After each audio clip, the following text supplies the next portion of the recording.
in the media, and we're going to start here in France with a bit of politics. François Hollande has given a slap on the wrist to those ministers who are fond of tweeting and sending messages during government meetings.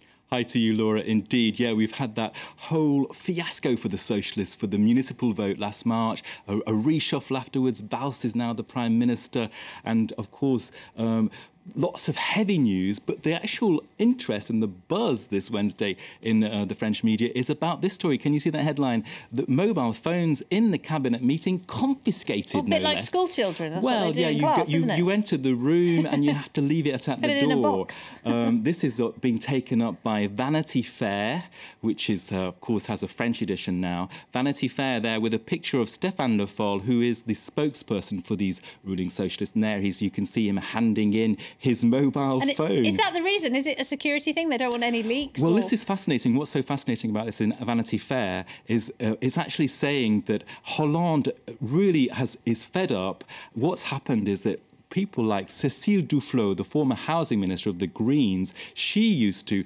actually text him during the meeting, during cabinet meetings. So we had our first cabinet meeting today under the Valls-Hollande duo there. If you look closely at the room, you can't see many mobile phones there, can you? This is a picture of Cécile Duflot. So that she'll have to go back to the old-fashioned way of tearing off a piece of paper and writing a note. Well, yes, or perhaps taking your positions during other meetings instead. But there you can see Cécile Duflot, the Green and she's not a fan of the new Prime Minister, Manuel Valls. No, not at all. And she's left the government, hasn't she? And you can see Hollande looking very miserable there. So that's making the buzz there. He's put his foot down. No talking during our meeting.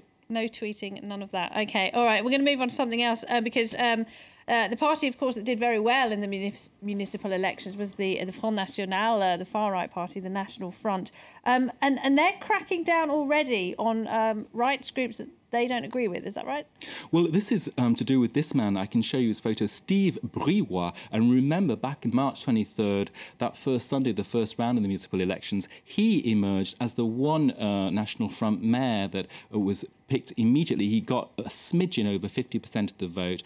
La Voix du Nord, one of the papers in the north of the country, is reporting on what he's done now in the first few days of his term in office. You can go a little bit there. You can see the headline. He's actually deprived, he's evicted this human rights group called the League of Human Rights out of their offices in his town, and he's actually rejected any subsidy for them. So a little bit of a crackdown. And of course, you guessed it, that group was actually one of the organisations speaking out against the National Front. There you can see a pamphlet saying 73 false ideas of the far-right National Front.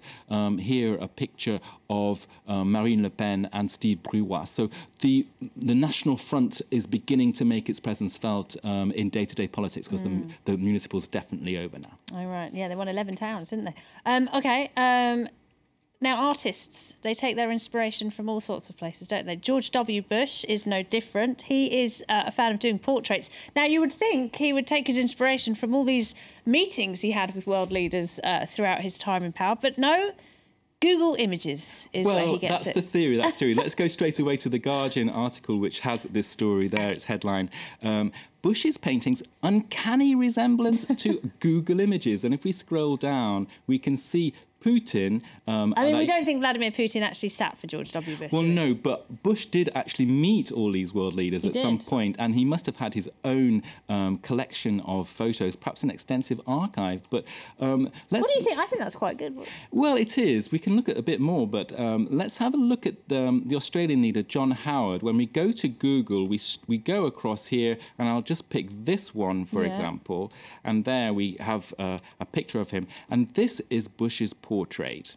The similarity, yes, you can see. I see now, one art critic is saying it's not just Google, it's also Wikipedia, and so the first things that you'd come across in the web, basically. So, of course, this what the New York Times called Bush portraitist in chief, but he's actually nicking his ideas. So he's just sitting there in front of the computer with his watercolours out. Google Images. Let's have a look at one final picture of a Bush version of a world leader there. That's Sarkozy, right? That is, you had to guess, didn't you? Oh, yeah.